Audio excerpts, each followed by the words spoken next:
Hello friends, मैं एक बार फिर से उपस्थित हूँ कहानी हमें तुमसे प्यार कितना का अगला भाग लेकर। इसके पहले भी 8 भाग अपलोड हो चुके हैं।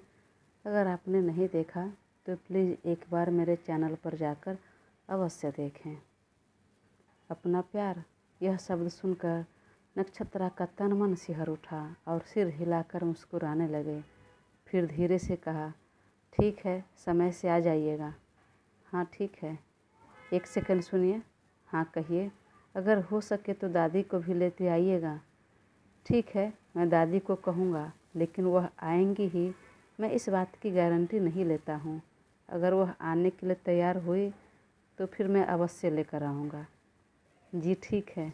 जी, अचानक इतनी रिस्पेक्ट क्यों? क्यों, हजम नहीं हो रहा है? बिल्कुल नहीं हो रहा है। वो क्या है कि कभी कभी गलती से निकल जाता है। और दोनों ज़ोर से हंस पड़े। ठीक है, चलिए मिलते हैं फिर संडे को। हाँ ओके, बाय, गुड नाइट बोलकर दोनों ने फ़ोन रखा।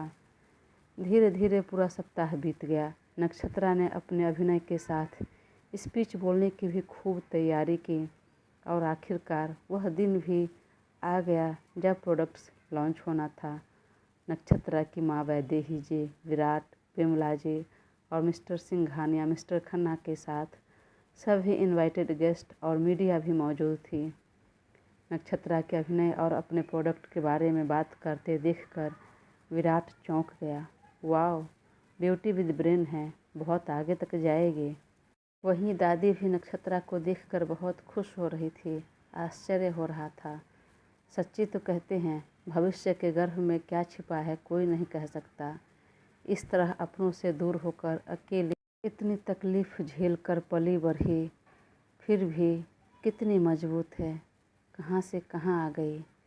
भगवान, तुम अपना आशीर्वाद इस बच्ची पर बना कर रखना, ये यूं ही तरक्की करे। वही माँ की आंखों से आंसू बहने लगे। जिस तकलीफ़ से वह गुजरी थी, बेटी को जिस तरह पालन पोषण किया था, तो कभी उन्होंने ख्वाब में भी नहीं सोचा था कि वह इतनी आगे तक जाएगी। लेकिन बेटी की अपार मेहनत ने सब कर दिखाया। वह बार बार पल्लू से आंसू पोंछने लगे। तभी विमला जी की नज़र वैदेही पर पड़ गई और वह उसके कंधे पर एक हाथ रख दिया और दूसरे हाथ से आंसू पोंछते हुए कहा, विमला, आज तो खुशी का दिन है, फिर आंसू क्यों बहाना? अरे यह तो तुम्हारे लिए बहुत गर्व की बात है। खुश हो, बेटी को आशीर्वाद दो, वही यूं ही तरक्की करे, आगे बढ़े। वैदेही जी ने हाँ में सिर हिला दिया। हाँ काकी, आज खुशी का दिन है और उसके लिए उसने बहुत मेहनत की है। मैंने देखा है दिन रात उसने कितनी मेहनत, कितना संघर्ष किया है, कितनी रातें जगी है और आज यहाँ देखकर बहुत खुशी हो रही है और यह खुशी के आंसू हैं, खुशी के मारे बह रही है। वहीं बैठा विराट भी सब देख रहा था। वैदेही जी की बातें भी सुन रहा था। वह उनकी तरफ देखकर मुस्कुराने लगा। आंटी, यह तो शुरुआत है, आगे देखिए कहाँ तक जाती है और कैसे आसमान को छूती है। हाँ बेटा, वह तो ज़रूर छुएगी। वहीं उसके साथ सिंघानिया और खन्ना को भी आश्चर्य का ठिकाना नहीं रहा। उसे लगा नहीं था कि नक्षत्रा पहली बार में इतना कॉन्फिडेंट के साथ इतने अच्छे से यह सब कर लेगी।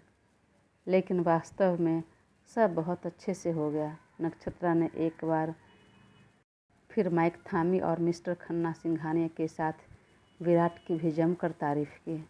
उसके बाद मिस्टर सिंघानिया और खन्ना ने भी अपनी बातें रखी और नक्षत्रा की तारीफ़ की।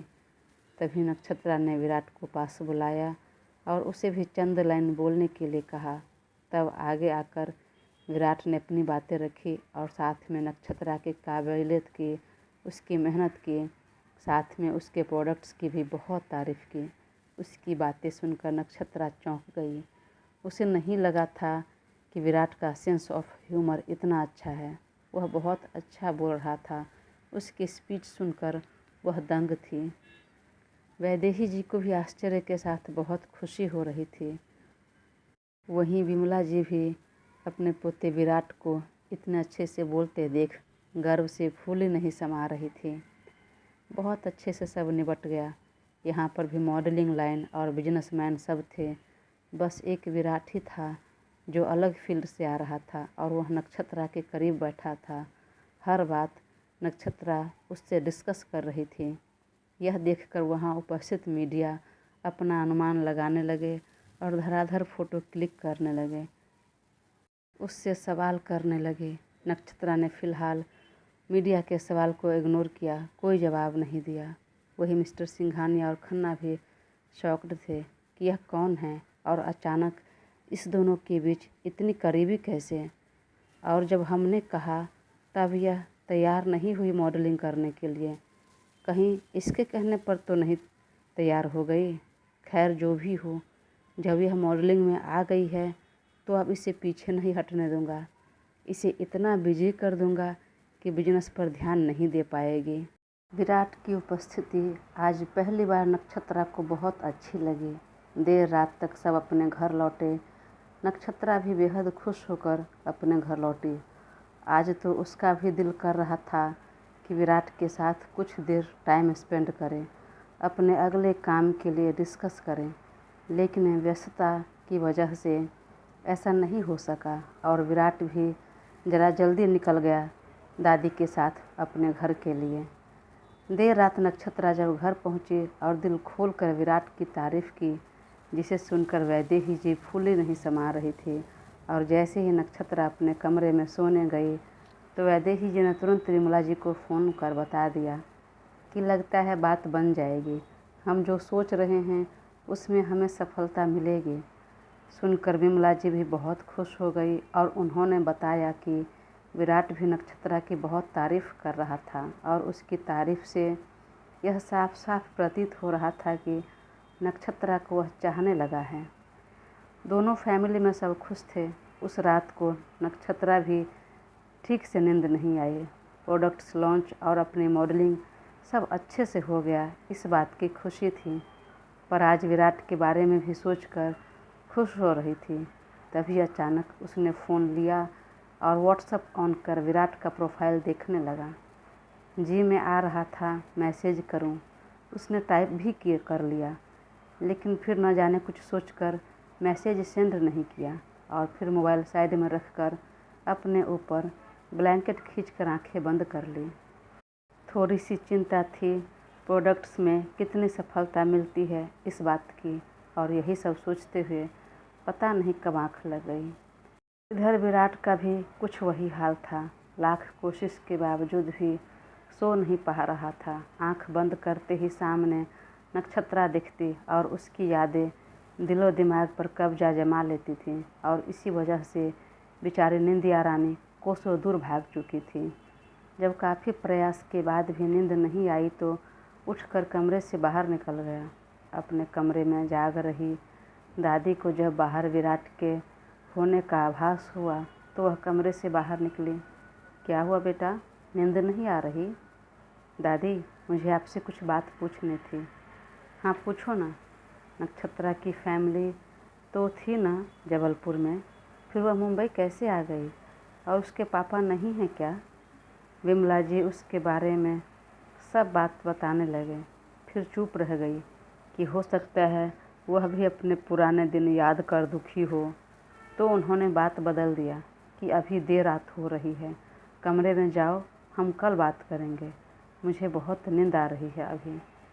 ठीक है, मैं जा रहा हूँ, बोलकर वह कमरे में आ गया और बेड पर बैठकर मोबाइल निकाल लिया और सबसे पहले व्हाट्सएप ऑन कर नक्षत्रा का प्रोफाइल देखने लगा। फ्लोरल प्रिंट वाला क्रॉप टॉप और शॉर्ट्स पहने वह बेहद खूबसूरत लग रही थी। उफ़, क्या संगमरमर से तराशे हुए बदन है। विराट कुछ देर तक उसे देखता रहा। जी में आ रहा था कि मैसेज करता हूँ, लेकिन समय देखा तो रात के 12 बज रहे थे। नहीं, हो सकता है वह सो चुकी हो। तो फिर वह भी चुपचाप मोबाइल रखा और बेड पर लेट गया और न जाने रात्रि के किस पहर में उसकी भी आँख लग गई। देर रात तक सोने के बावजूद भी अगली सुबह नक्षत्रा की आँख जल्दी खुल गई। वह झटपट उठकर फ्रेश हुई और कुछ देर तक योग ध्यान करने के बाद अपने कमरे में जाकर ऑफिस जाने के लिए रेडी हुई। फिर नाश्ते के टेबल पर आई तो माँ नाश्ता लगा चुकी थी। दोनों ने बैठकर नाश्ता किया और साथ ही काम के बारे में बातचीत भी की। कल विराट ने भी बहुत अच्छा बोला ना बेटा? हाँ मम्मा, बहुत टैलेंटेड मैन है। फिर कुछ देर तक दोनों ने बातें की। तभी माँ ने कहा, मैं सोच रही हूँ कि एक दिन विमला काकी को खाने पर बुलाऊँ। हाँ तो बुला लीजिए ना, पर वीकेंड पर बुलाइए तो ज़्यादा अच्छा रहेगा, मेरी भी मुलाकात हो जाएगी। वैसे सिर्फ दादी आएंगे या विराट भी आएंगे? और दोनों ही आएंगे ना? ठीक है माँ, फिर वीकेंड ही रहने दीजिए। ठीक है, चलती हूँ माँ, अपना ध्यान रखिएगा, बोलकर माँ को हग किया, अपना बैग लिया और कार की चाबी ली और बाहर निकल गई। वह कार में बैठकर स्टीयरिंग थामी। तभी कुछ सोचकर विराट को कॉल लगा दिया। अपने कमरे में रेडी हो रहा विराट ने जब मोबाइल पर नक्षत्रा का नाम देखा तो चेहरे पर एक बड़ी मुस्कान आ गई और तुरंत फ़ोन रिसीव किया। Good morning doctor. Good morning, good morning. कहिए कैसे याद किया? वह मैं बोल रही थी कि अगर आपके पास समय हो तो कुछ देर के लिए मेरे ऑफिस आ सकते हैं क्या? मुझे आपसे कुछ बातें डिस्कस करनी थी। अभी जस्ट तो नहीं आ पाऊँगा, मुझे एक अस्पताल में जाना है, वहाँ से निकलकर मैं ज़रूर आता हूँ। Okay, thank you. अपनों को थैंक यू नहीं कहते। सुनकर नक्षत्रा एक बार फिर मुस्कुरा कर रह गई। ठीक है, ऑफिस आइए तो फिर बात करते हैं। दोनों ने फ़ोन रखा। नक्षत्रा ने फिर से स्टीयरिंग थामी और ऑफिस के लिए निकल गई। वहाँ पहुँची तो साकेत और वैशाली फूल वाले गुलदस्ते के साथ खड़े थे और साथ में बाकी के सारे स्टाफ उठकर खड़े हो गए और उन्हें ग्रीट करने के साथ बधाइयाँ देने लगे। नक्षत्रा ने हाथ हिलाकर सबका ग्रीट स्वीकार किया और कहा, आप सबको भी बहुत बधाई हो। आप सब नहीं रहते, मेरे साथ नहीं सपोर्ट करते तो मेरे अकेले से यह संभव नहीं हो पाता। तो यह मेरी अकेले की नहीं, आप सबकी मेहनत का परिणाम है। तो आप सबको भी बहुत बहुत बधाई हो और आशा करती हूँ आगे भी हम सब मिलकर इसी तरह काम करते रहेंगे। जी मैम की आवाज़ गूंज उठी। नक्षत्रा अपने केबिन में गई और साकेत वैशाली को तुरंत कॉल कर बुलाया। क्या अपडेट है? मैम, 24 घंटे के अंदर ही अपने प्रोडक्ट्स का अच्छा रिस्पांस मिलने लगा है मार्केट में। थैंक यू मैम, और बहुत बधाई हो आपको। मॉडलिंग करने का बहुत सही निर्णय लिया आपने। नक्षत्रा मुस्कुराने लगी। ठीक है, तुम लोग जाओ अपना काम करो। और अभी लैपटॉप खोलकर बैठ गई, अपने प्रोडक्ट्स के रिव्यू देखने लगी। इधर विराट अपने लिए अस्पताल में काम ढूंढ रहा था और इसी सिलसिले में उसे एक अस्पताल में जाना था और वहाँ से जाकर जब निकला तो सीधे अपने कार को नक्षत्रा के ऑफिस की तरफ घुमा दिया। कुछ देर में उसके ऑफिस के पास पहुँच गया, कार पार्किंग एरिया में लगाया और सीधे रिसेप्शन पर गया। मिस नक्षत्रा से मिलना है। जी सर, आपका नाम? विराट। ओके, मैं अभी मैम को इन्फॉर्म कर देती हूँ। तभी लैपटॉप पर काम कर रही नक्षत्रा की नज़र रिसेप्शन के फुटेज पर गई और विराट को देखकर तुरंत साकेत को बुलाया। साकेत, नीचे डॉक्टर विराट आए हैं, उन्हें रिसीव कर लो। तब तक विराट लिफ्ट के पास आ चुका था तो साकेत निकला और कहा, हेलो सर, मैं नक्ष मैम का मैनेजर हूँ। ओके, मुझे उनसे मिलना था। जी आइए मेरे साथ। बोलकर दोनों लिफ्ट में चले गए और नक्षत्रा के फ्लोर पर जाकर लिफ्ट रोक दिया तो विराट बाहर निकला। तब तक नक्षत्रा अपने चेयर से उठ खड़ी हुई थी और केबिन का डोर खोलकर बाहर निकल चुके थे। विराट जैसे ही बाहर निकला तो नक्षत्रा के चेहरे पर बड़ी मुस्कान के साथ कहा, गुड मॉर्निंग डॉक्टर विराट, और अपना हाथ आगे बढ़ाया तो विराट ने भी गुड मॉर्निंग बोल अपना हाथ आगे किया और दोनों ने जैसे ही हाथ मिलाया तो दोनों के मन में एक अलग ही एहसास उत्पन्न हो गए और एक दूसरे की आंखों में देखने लगे। फिर नक्षत्रा ने हाथ छोड़ा और अंदर सोफ़ा की तरफ इशारा करते हुए कहा, please have a seat. Virat cabin के अंदर आया और चारों तरफ नज़र दौड़ा कर देखने लगा। फिर सोफ़ा पर बैठते हुए एक सरसरी निगाह नक्षत्रा पर डाल दी। ग्रे कलर के फिट शर्ट और नीचे ब्लैक पैंट पहने नक्षत्रा बेहद खूबसूरत लग रही थी। नक्षत्रा ने भी अपना चेयर खींचकर उसके सामने बैठ गई और कहा, क्या लेंगे डॉक्टर विराट? चाय कॉफ़ी या कुछ? नहीं नहीं, कुछ नहीं। घर से निकला तो दादी थोड़ी ना भूखी निकलने देगी। चाय नाश्ता करके निकला हूँ। वह तो मैं भी करके निकली हूँ। एटलीस्ट कुछ तो लीजिए। चलिए एक एक कॉफ़ी हो जाए। मैं भी नहीं पी हूँ, सोचा आपके साथ ही पी लूँगी। तो अब की बार विराट भी इनकार नहीं कर पाया। नक्षत्रा ने साकेत को बोलकर 2 कॉफ़ी भेजने के लिए कहा। हाँ तो मिस नक्ष, क्या बात करनी थी आपको? वही अपनी मॉडलिंग को लेकर। मैं आगे भी कंटिन्यू करना चाहती हूँ। हाँ तो यह अच्छी बात है, कीजिए। अगर आप बिजनेस और मॉडलिंग दोनों में तालमेल बिठा लेती हैं, मैनेज कर सकती हैं, तो वाकई अच्छी बात है। दोनों बातें करने लगे। तभी कुछ देर में दोनों की कॉफ़ी आ गई और दोनों पीते हुए बातें करने लगे। वैसे मिस नक्ष, आपका केबिन भी बिल्कुल आपकी तरह खूबसूरत है। खुद की तरह इसे भी बेहद खूबसूरती से तराशा है। सुनकर नक्षत्रा ने जोर से ठहाके लगा दिया। वह इतनी खूबसूरत लग रही थी हंसते हुए कि विराट तो मानो खो गया। वह जितना हंसकर और खुलकर बोल रही थी, शायद ही 27 साल की उम्र में किसी के साथ इतना खुलकर बात की होगी, हंसी होगी। वैसे मिस नक्ष, अगर आपकी आज्ञा हो तो मैं आपके ऑफिस में घूम लूँ? हाँ हाँ बिल्कुल, मैं खुद यही कहने वाली थी। बोलकर दोनों केबिन से बाहर निकले और घूमने लगे। तभी विराट ने उसका हाथ थाम लिया तो नक्षत्रा ने भी कोई आपत्ति नहीं जताई। दोनों को बातें करते सबने देखा तो सभी एम्प्लॉय को आश्चर्य के साथ खुशी भी हो रही थी, क्योंकि नक्षत्रा अपने काम को लेकर बेहद सीरियस थी। वह बहुत कम बातें करती थी और हंसती तो बहुत ही रेयरली थी। वैसे डॉक्टर विराट, आपको जॉब लगी कहीं कि नहीं? अभी तो नहीं लगी है, लेकिन बहुत जल्द लग जाएगी। वह कुछ देर तक और बातें करती रही। फिर विराट ने अपनी घड़ी देखते हुए कहा, मिस नक्ष, मुझे निकलना होगा। हाँ ठीक है, और थैंक यू सो मच यहाँ आने के लिए। थैंक यू किस लिए? अगर आप कहो तो मैं रोज़ ही आ जाया करूँगा। नहीं, रोज़ आने की ज़रूरत नहीं। आपको अपना भी कामकाज देखना है, लेकिन जब मुझे लगेगा मैं आपको कॉल करूँगी। Of course, any time. फिर विराट ने आगे हाथ बढ़ाया तो नक्षत्रा ने भी हाथ आगे बढ़ाया और हाथ मिलाते हुए कहा, चलिए मैं भी नीचे तक चलती हूँ। और दोनों एक साथ लिफ्ट में आ गए और नीचे के फ्लोर का बटन दबा दिया।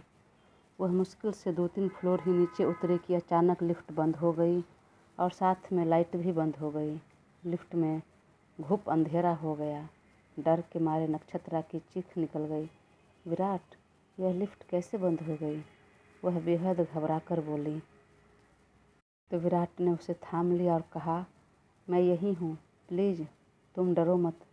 लेकिन वह अभी भी डर रही थी। तो विराट ने उसे सीने से लगा लिया और कहा, डरने की ज़रूरत नहीं, मैं अभी देखता हूँ क्या हुआ, लाइट गई या फिर लिफ्ट ख़राब हो गई। हाँ प्लीज़ जल्दी, मुझे अंधेरे से बहुत डर लगता है। वह इतना डर चुकी थी कि विराट के शर्ट को कसकर पकड़ लिया था। विराट ने मोबाइल का टॉर्च चलाया और नक्षत्रा को खुद से दूर करते हुए कहा, मैं देखता हूँ। लेकिन वह उसे और कसकर पकड़ लिया। नहीं प्लीज़, मुझे छोड़ना मत। विराट मन में बोला, बाकी सब काम में इतनी स्ट्रांग लड़की है, इतना बड़ा काम संभालने वाली अंधेरे से डर रही है। वह उसके सर को सहलाते हुए कहा, नक्ष शांत रहिए, मैं देखता हूँ। आपके पास ऑपरेटर का नंबर है तो दीजिए, फ़ोन करके पूछूं क्या प्रॉब्लम है। पर वह इतनी घबरा चुकी थी कि उसे नंबर याद नहीं था। मेरे मोबाइल में उसका नंबर होगा। ठीक है, अपना मोबाइल दीजिए। नक्षत्रा कसकर उसके सीने से लगी थी तो बोली, नहीं आप निकाल लीजिए, मैं आपको नहीं छोड़ूंगी। तब विराट ने एक हाथ से उसे थामे रहा और दूसरे हाथ से उसके पॉकेट से मोबाइल निकाला और कॉल किया, लेकिन लिफ्ट में नेटवर्क नहीं होने की वजह से कॉल लगा नहीं। अब तक 2-3 मिनट हो चुके थे। नक्षत्रा ज़्यादा घबराने लगी, उसे पसीना आने लगा। वह विराट के सीने से लगे, विराट प्लीज़ जल्दी से लिफ्ट खुलवाइए, मेरा दम घुट रहा है, घबरा कर बोलने लगी। विराट बार बार उसे शांत कर रहा था। उसने अपना मोबाइल देखा तो उसके मोबाइल में भी नेटवर्क नहीं था। क्या हो गया ये, अचानक लिफ्ट क्यों बंद हो गई? तभी साकेत और लिफ्ट ऑपरेटर ने ज़ोर से आवाज़ लगाई, मैम लिफ्ट ब्लॉक हो चुकी है इसलिए बंद हो गई है, हम ट्राई कर रहे हैं, प्लीज़ शांत रहिए। पर नक्षत्रा हाइपर होने लगे। विराट कुछ कीजिए, मुझे सांस लेने में दिक्कत हो रही है। विराट बेहद घबरा गया। लिफ्ट बंद हुए लगभग 5 मिनट से ऊपर हो चुके थे। अब अंदर गर्मी भी बहुत हो रही थी और वह भी फिर भी हिम्मत से काम लिया और नक्षत्रा को कमर से पकड़कर अपने और करीब कर लिया। फिर एक हाथ से सिर सहलाते हुए कहा, प्लीज़ नक्ष घबराओ मत, लिफ्ट ब्लॉक हो चुकी है, ऑपरेटर ठीक कर रहे हैं। नक्षत्रा अभी भी उसे बेहद कसकर पकड़ लिया और कहा, मैं ठीक से सांस नहीं ले पा रही हूँ। तब विराट ने अपने मोबाइल का टॉर्च जलाया और एक हाथ से उसका चेहरा ऊपर किया। वह पसीने से तरबतर हो चुकी थी। वह तुरंत अपने पॉकेट से रुमाल निकाला, उसके पसीने पोंछते हुए कहा, प्लीज़ आप डीप ब्रीथ लीजिए, घबराइए मत, मैं यहाँ हूँ। उसे परेशान देखकर विराट भी बहुत घबरा गया था और उसे खुद से ज़्यादा नक्षत्रा को लेकर फिक्र हो रही थी। गर्मी और उमस के मारे अब विराट को भी पसीना आने लगा था। वही नक्षत्रा को अब बहुत गुस्सा आने लगा। वह नर्वस सी हो रही थी। विराट ने उसे बाहों में भर लिया और अपने करीब कर लिया। फिर उसका सिर सहलाते हुए कहा, नक्ष घबराना मत, कुछ नहीं होगा आपको। कुछ होगा नहीं, हो गया है, मैं ठीक से सांस नहीं ले पा रही हूँ। अब तक विराट को भी परेशानी हो रही थी, लेकिन नक्षत्रा को देखकर, उसे की घबराहट देखकर वह और परेशान होने लगा। क्या करूं, कुछ समझ नहीं आ रहा था। वह इधर उधर देखा और उसका चेहरा थामकर उसकी ठुड्डी को ऊपर किया और बेहद कोमलता से उसके होंठ पर अपना होंठ रख दिया सांस देने के लिए, और तभी लाइट ऑन हो गई। दोस्तों, कहानी आगे जारी रहेगी। प्लीज़ अपना साथ बनाए रखें और चैनल को सब्सक्राइब कर मुझे ज़रूर सपोर्ट करें। Thank you.